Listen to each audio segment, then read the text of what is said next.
Good morning everyone. আজকে সকালবেলা আমরা হরিদ্বারে নেমে গেছি। আমি তোমাদের আগের ভ্লগেই বলেছিলাম যে আমাদের কালকে মথুরা থেকে ওঠার কথা ছিল রাত্রিবেলা, আর আজকে সকালবেলা আমরা নেমে গেছি। এখন আমরা যাব হচ্ছে হোটেলের দিকে।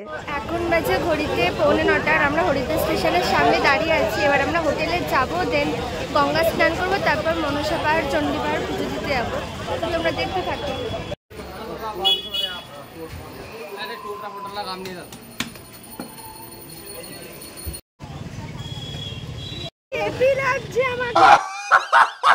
তো এখন আমরা স্নান করতে যাচ্ছি বিড়লা ঘাটে, তাই তো? বিড়লা ঘাটে এখন আমরা স্নান করতে যাচ্ছি, কারণ আমাদের হোটেল থেকেই ঘাটটাই কাছে। আমরা দেরি করবো না, তাড়াতাড়ি এখানে স্নান করেই আমরা মনসা পাহাড় চণ্ডী পাহাড়ের উদ্দেশ্যে রওনা হব। চলো তো যাওয়া যাক। আমি পুরো স্নান নাও করতে পারি, তার কারণ আমার একটু ঠান্ডার ধাত আছে।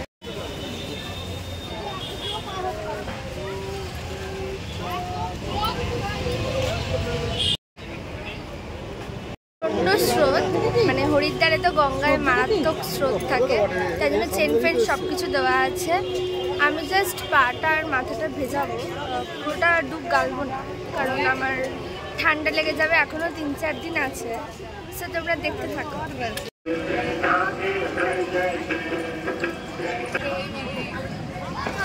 রেডি আজকের ফার্স্ট স্পট চণ্ডী পাহাড় আর মনসা পাহাড়ে যাওয়ার জন্য। তো আমরা ফার্স্টে চণ্ডী পাহাড় আর মনসা পাহাড়েই যাবো।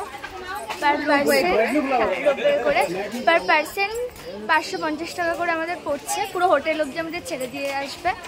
এখন ওয়েটিং হচ্ছে 17, আমাদের হচ্ছে 25, তাই আমাদের এখানে ওয়েট করতে হচ্ছে। 25 হলে মেবি ওরা ডেকে নিয়েছে, আমাদের কিছুই বুঝতে পারছি না, দেখি কি হয়। 25 নাম্বারটা তো আগে আসবে। মা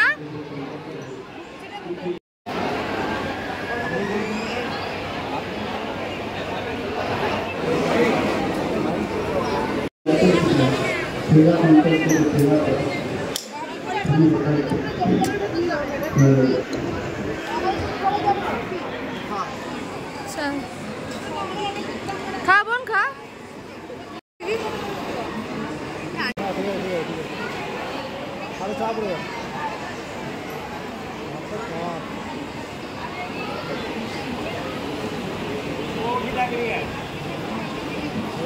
ফাইনালি 45 মিনিটস পর আমাদের চলে এসেছে নাম্বার। এটা হচ্ছে মনসা পাহাড়ের রোপওয়েটা।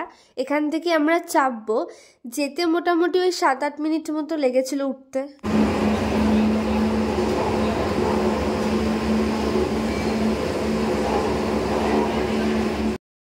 এটা হচ্ছে রোপওয়ে থেকে ভিউটা। সেদিনকের ওয়েদারটা ক্লিয়ার না থাকার জন্য, রোদটা সেরকম ওঠেনি, তাই জন্য মেঘলা থাকার জন্য ওদিকটা হালকা ফগি ফগি হয়ে আছে, কিন্তু তাও পুরো শহরটাকেই বোঝা যাচ্ছিল ওপর থেকে।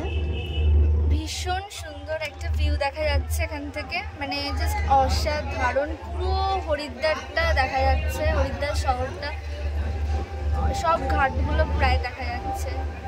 দারুণ ভিউটা জাস্ট। তো ফাইনালি আমরা চলে এসেছি মনসা পাহাড়ে। সেদিনকে চণ্ডী পাহাড়ের থেকে কিন্তু মনসা পাহাড়ে অনেকটাই বেশি ভিড় ছিল, অনেকখানি টাইম আমাদের লেগেছিল। তো এখন আমরা যাচ্ছি চণ্ডী পাহাড়ে।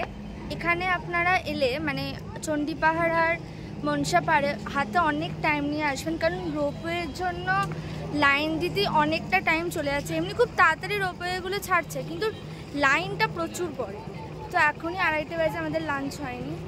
তো এটা ঘুরবো, দেন হোটেলে গিয়ে লাঞ্চ করব। এটা যাচ্ছে হচ্ছে চণ্ডী পাহাড়ে।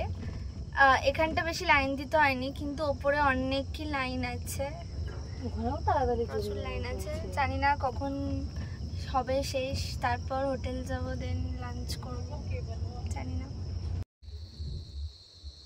তো আমরা চণ্ডী পাহাড় দেখা আমাদের কমপ্লিট। এবার আমরা হোটেলে যাবার লাঞ্চ করব, দিয়ে বিকেলবেলা আমরা গঙ্গা আরতি দেখতে যাবো হারকি পৌড়ি ঘাটে।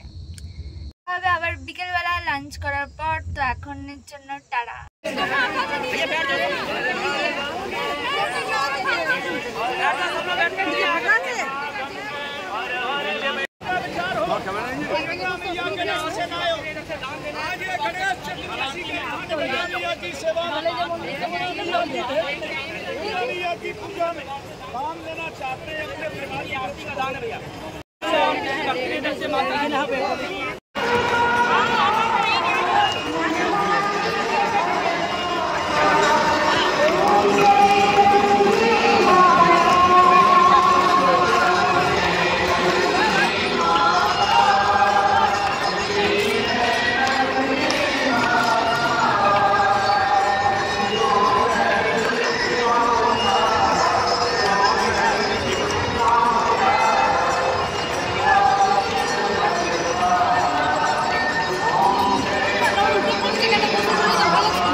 এটাই হচ্ছে হারকিপৌরি ঘাট, আর ওই দিকের পাড়েই হচ্ছিল আরতি। আমরা এখন ওই দিকটাতেই যাব, ওইদিকে পুরোটা মন্দির আছে, মন্দিরটা ঘুরে তারপর আমরা মার্কেটটার দিকে যাব।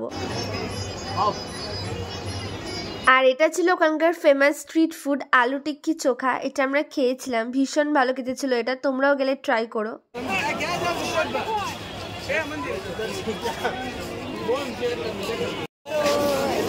এই যে মন্দিরের পাশেই হচ্ছে মার্কেট, মার্কেটে তোমরা কেনাকাটি করতে পারো তোমাদের মনের মতো। প্রচুর ভিড় এখানে, দেখা যাক কি কিনি। তো আজকে এইটুকুই, গুড নাইট। পরের ভিডিওতে বলবো যে কী কী কিনলাম, আর দেখা হবে কোনো নেক্সট ভিডিওতে। টাটা।